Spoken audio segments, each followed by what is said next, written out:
Thank you for listening to Depictions Media Radio.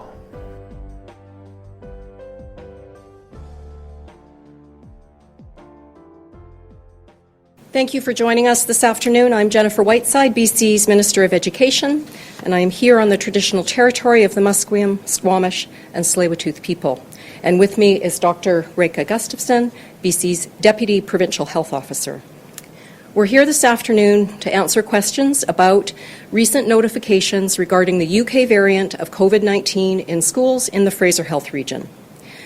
I do want to say that the health and safety of staff and students is our highest priority. And we know that this news was not the news that parents and families, students and staff wanted to receive over the weekend. And one can understand the anxiety and concern about COVID-19 and its variants. In close collaboration with the Provincial Health Office, local health authorities, our Education Steering Committee and school districts are taking the necessary steps through our K-12 health and safety guidelines to keep schools safe for students and staff. I want to tell you a bit about what transpired over the course of the weekend. We became aware of variants of concern in one Delta school and 6 Surrey schools in the Surrey School District over the weekend. I can tell you that the Ministry has been in close contact throughout the weekend with the district, and the district, of course, has been working very closely with Fraser Health to identify close contacts and possible exposures. The Surrey School District responded quickly and ensured their school community was kept well informed, and I really want to commend them for their quick response. We know also that the Fraser Health Authority is working closely with Surrey and Delta school districts, identifying cases and close contacts for testing or self-isolation. There was rapid testing done yesterday, and testing is underway again today as we move quickly to assess and monitor potential exposures. Cases in schools mirror what is happening in our communities. So it was always a possibility that we would see variant exposures in schools. And as we learned from the first case of a variant in our schools at Garibaldi School a few weeks ago, there was one case identified, but 0 transmissions after testing. 0 transmissions to anyone in that school community. And what that says to us is that our health and safety protocols are working. When they're adhered to, when everybody is doing what they all need to do under our health and safety guidelines, we will see exposures, but very little in the way of transmission. 35 Surrey School District staff were tested yesterday, and all of those tests were negative.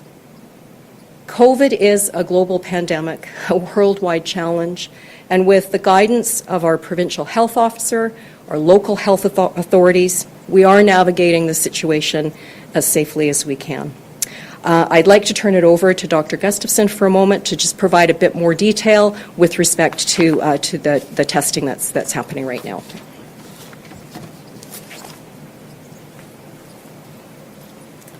Thank you very much. My name is Reka Gustafson. I'm a Deputy Provincial Health Officer in British Columbia. And I'm here to give a little bit more detail about the recent detections of COVID-19 in Surrey schools that were identified as variants of concern. In British Columbia, one of our most important tools for managing COVID-19 has been testing. If you recall, we had a test available in British Columbia as early as January of 2020. And we have been using these technologies and developing these technologies as we are learning more about COVID-19 and incorporating them into our follow-up. One of the things that we also have available in British Columbia is whole genome sequencing, which is the technique that we have used for some time to identify variants of concern. Whole genome sequencing is quite resource intensive. It takes quite some time. So one of the changes that we have made recently is to switch to a different technology that allows us to screen samples for the variants of concern. That meant that recently, about 3 weeks ago, we were able to go from testing about 20% of our samples for variants to 70% of our samples for variants. That occurred a little over 3 weeks ago. The results of this increase in screening means that there was an increased number of detections of variants. And those detections were reported in the past week, and Fraser Health with the Surrey School District responded to those detections. What's important for you to know is that the actual cases occurred for a little over 3 weeks, so they didn't all occur at the same time. Sometimes when we change our testing strategies or we change our screening strategies, we can have increased detections. And we will respond to those increased detections, and it is important for all of us to understand that while there may be some increase, and in fact there's an expected increase in the transmission of variants in our population, this increased set of detections was really an increased set of detections. And we absolutely must respond to them, and we will continue to respond to them. And since this new screening technology have been implemented throughout British Columbia, we may in fact see an increased number of identifications of variants. And so that's a little bit of context that I was hoping to provide in addition to Minister Whiteside's comments. Thank you.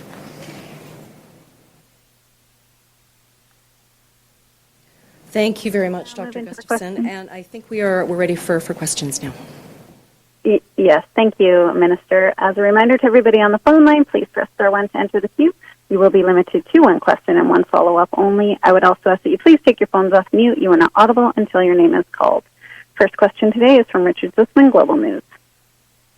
Minister, one of the things the BCTF is calling for is greater powers for the districts to put in district-by-district COVID measures based on transmission in different regions. Is this something the province is willing to consider rather than a province-wide universal approach to school-based measures? Well, Richard, thanks for that question. And, again, I can appreciate the anxiety that everybody doing such an incredible job in our schools right now, keeping them open and keeping kids in schools, is experiencing as we see the pandemic develop. What I would say about this situation is that it's a little, we need to understand what happened in this particular situation. I think that it's very good news that the testing that has been done so far has indicated no transmission.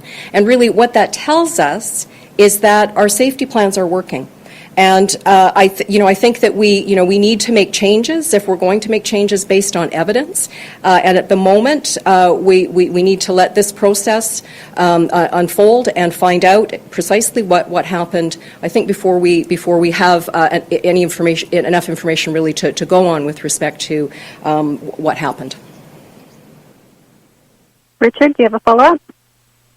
I'm not sure if this is for Dr. Gustafson or for Minister Whiteside, but on testing, should there be a clear policy in place around if there is a variant exposure, that there's a certain testing protocol that's publicly known immediately kicks into place, rather than in Garibaldi we saw 80-some-odd tests done in various classes. Here in this case, it seems like some teachers have been tested, but it seems inconsistent in terms of who is being tested. Is there thought being given, and should there be thought being given to a universal testing policy when there's a potential exposure linked to the variant? Thank you for your question. I think what's really important to know that when we have a case that's identified in a school or in fact any other setting, there's actually a very careful investigation of that test, of that event. That's what case and contact management is. Local public health actually does a thorough investigation of each case. And based on that investigation, recommendations are made for testing. So it's actually not something that I would recommend we protocolize, because then we lose the benefit of the intelligence and that comes from a careful assessment of the case. The other thing to keep in mind with variants, the variants that we are looking at right now, is that at the moment, our understanding is that the mode of transmission is exactly the same as with any other COVID-19 variant. What we do know is that the virus is a bit more efficient at transmitting. So some of the investigations that are occurring right now are the consequence of the individual case assessment that is done in each school setting. and therefore testing is done as it is indicated by that investigation. And there's some enhanced testing done right now because these are some of the first identifications of variants in the school setting in British Columbia. We will learn from these. As we learned from Garibaldi, as we have learned from these, we will apply what we have learned to our testing strategy going forward. But I would not dismiss the importance of that individual assessment and a testing strategy that's based on that. Thank you. Next question is from Katie DeRosa, Vancouver Sun. Hi, Minister. Sort of a bit further to Richard's question is also the call for masks all the time at the desks, including for elementary school students. Would you consider that, given the presence of the variant, and especially given that teachers' concern with potentially being infected? Well, thanks for that question, and I will ask Dr. Gustafson to address the technical aspects of mask utilization. But what I will say again is that we have very robust health and safety plans in place, and our experience has been that where our safety plans are adhered to, we see very low rates of transmission in schools. We've learned from Earl Marriott earlier in the year. We've learned from Garibaldi, as Dr. Gustafson said. We will learn from this situation. And I take to heart Superintendent Tinney's comments this morning with respect to encouraging a mask culture to develop at where I know that it has in very many schools, and that is very appropriate. And this, I thought the Surrey School District's notion of if you're moving, you're wearing a mask is a good way for kids to remember what they need to be doing, and of course staff need to be wearing their masks at all times when they're moving as well. So I think again that what we know is that when our safety plans are being adhered to, that the risks are low, and perhaps you can address the rest of the question. Thank you for your question. And again, we have mask recommendations for schools that are based on our understanding of the transmission of COVID-19 virus. And I think that's important. In fact, we adjusted our mask recommendations after Christmas based on what we learned from investigation of individual cases. What's important is that an effective policy consists of what we know about the transmission, but also the ability for individuals to comply with that mandate, or that requirement or that recommendation. So we worked very, very closely with our public health colleagues as well as our educational colleagues to come up with a mask recommendation that meets all those requirements, addresses the situations in which transmission is possible because the other layers of protection for some reason cannot be implemented in that moment, as well as the ability of individuals to comply with that policy consistently enough so that the overall policy is effective. So I would say that based on what we know about the new variants of COVID-19, I would not recommend a change in our masking recommendation. But as with everything else in this pandemic, we have continued to learn, we continue to review the evidence. At this moment, there's no indication for the change in that recommendation. Thank you. Katie, do you have a follow-up? Yes, please. Also for the minister, there's been reports among teachers that they're quite simply facing burnout. I mean, this is nothing new, but especially with all the stresses of the pandemic and this new variant. Like, what is the ministry doing to support teachers who just feel unsupported and who feel the stress of having to sort of basically enforce all these safety rules in the classroom while at the same time keeping themselves safe? Like, what would you say to teachers who are just burned out and struggling right now?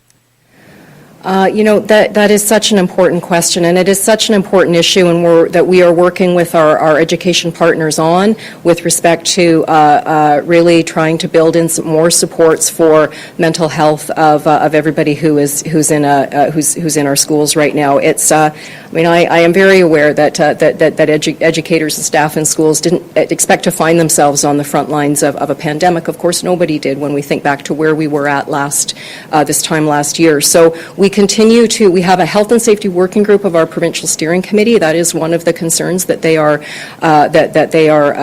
working on. We work closely with the BCTF and all of our education partners to try to develop better supports for teachers and everybody who is experiencing the stress of working on the front lines in a pandemic.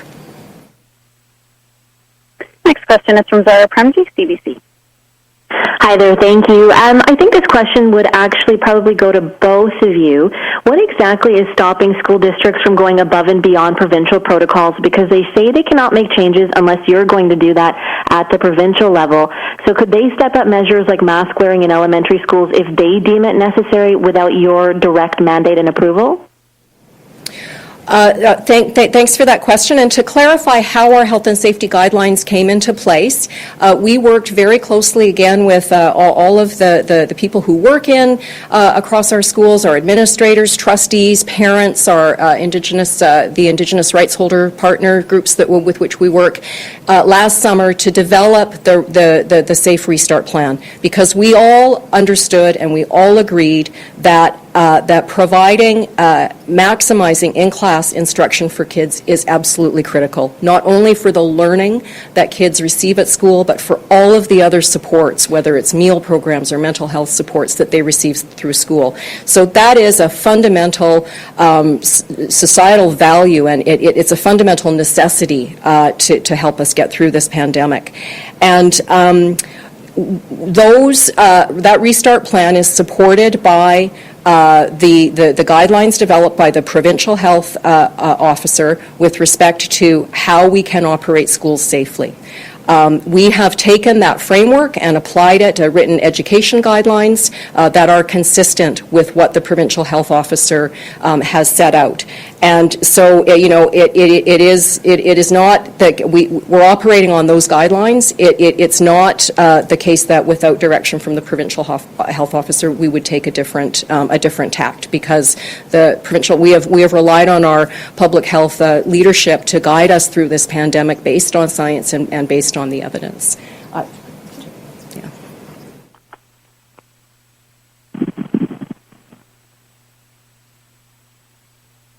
Zara, do you have a follow-up? Yes, I do. So, Dr. Gustafson, big changes have been announced in Fraser Health about how they're now going to screen for the variants of concern and test people with no symptoms who are close contacts. Will these changes now be implemented across the province? So thank you for the question. So not at this time. And again, what Fraser Health is doing right now is to respond to their current situation, learn from that. Whenever a region implements an approach, we actually speak every 3 times a week with each other. We make sure that we look at the data that are gathered from any new or local approach that's put in place, and we use those data to inform our standard approaches. So at the moment, again, the Fraser Health just announced an approach that is appropriate for them, for their local situation, and if data are produced from that activity, we will certainly look at that data. But again, there is no indication right now that in British Columbia we need to change our approach. Next question is from Marcella Bernardo, News 1130.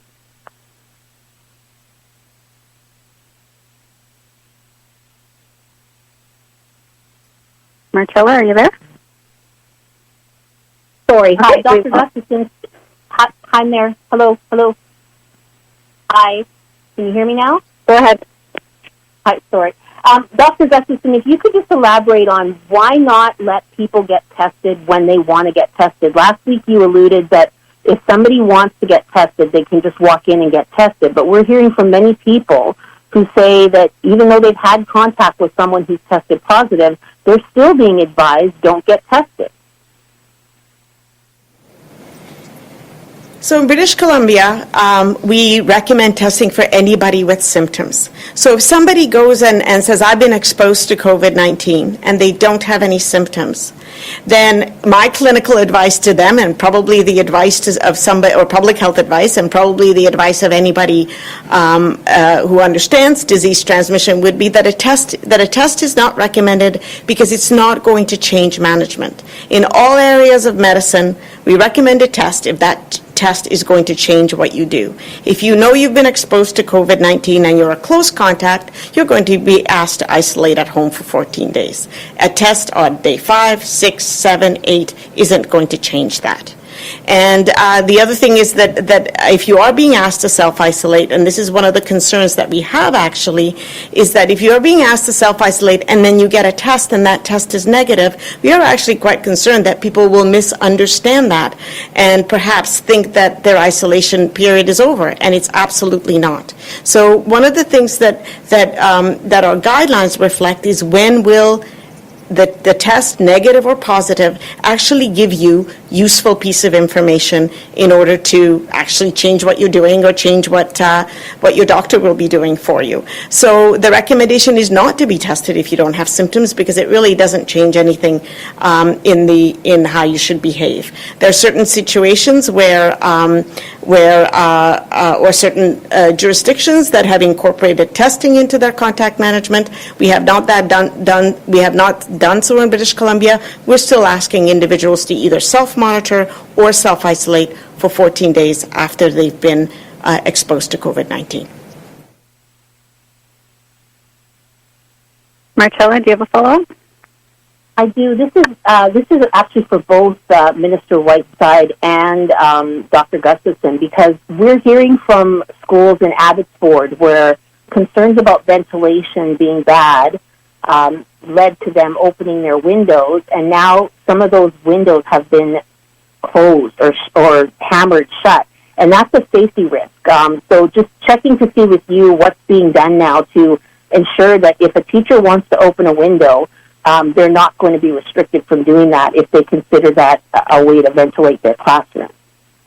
Thanks for that question, Marcella. I became aware of that situation over the weekend, and I can tell you that the ministry immediately reached out to the district to get information about what is what's happening with that situation. It's my understanding that there are some other safety issues related to the frames of those windows, and I've asked what we are doing around ensuring that those windows are safe and that teachers are able to open windows in that classroom, and I'm expecting to have information back soon on that question.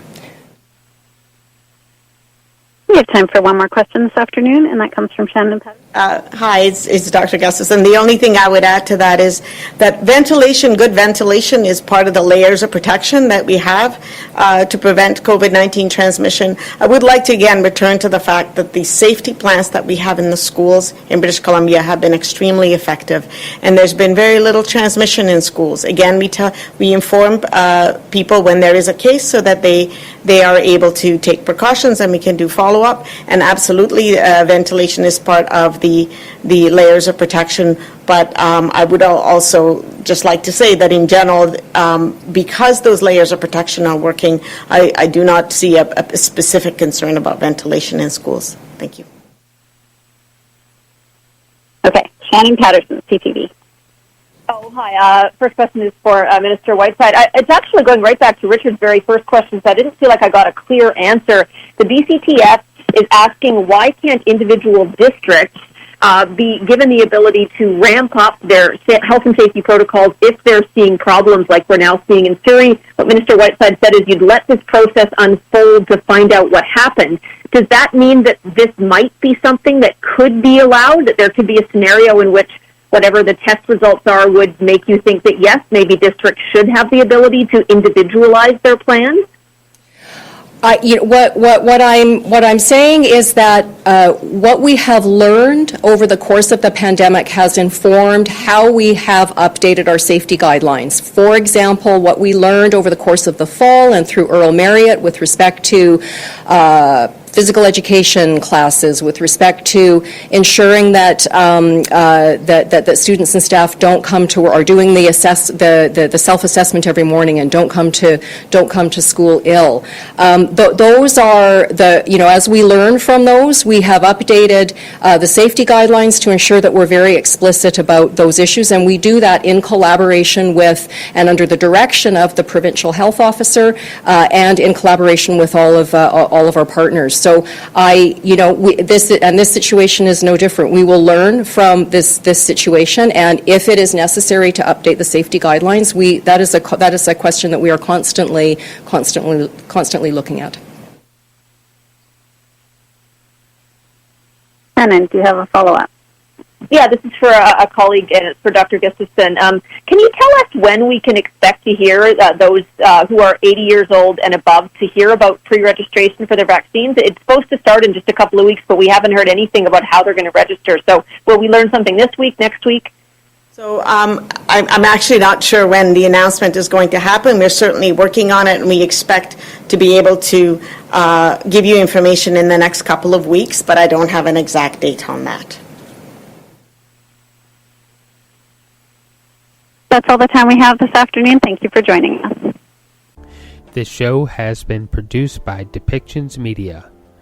Please contact us at depictions.media for more information.